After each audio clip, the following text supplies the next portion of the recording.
হবিগঞ্জে CNG filling স্টেশনে ভয়াবহ অগ্নিকাণ্ড। ঢাকা সিলেট মহাসড়কের নবীগঞ্জ উপজেলার আউশকান্দি সিএনজি স্টেশনে বৃহস্পতিবার ভোরে এই ঘটনা ঘটে।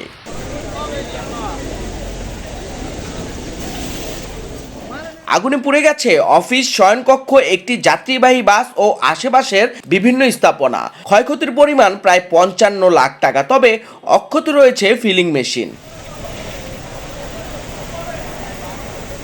এ ঘটনায় অন্তত ৫ জন আহত হয়েছেন। গুরুতর আহত স্টাফ রাসেল আহমেদকে সিলেট মেডিকেল কলেজ হাসপাতালে পাঠানো হয়েছে। নবীগঞ্জ ফায়ার সার্ভিস জানায়, হবিগঞ্জ থেকে সিলেটগামী একটি বাসে গ্যাস ভরার সময় হঠাৎ আগুনের সূত্রপাত হয়। খবর পেয়ে ফায়ার সার্ভিসের ৩টি ইউনিট ঘটনাস্থলে ছুটে যায়। প্রায় পৌনে ১ ঘন্টা চেষ্টা চালিয়ে নবীগঞ্জ ইউনিট আগুন নিয়ন্ত্রণে আনে।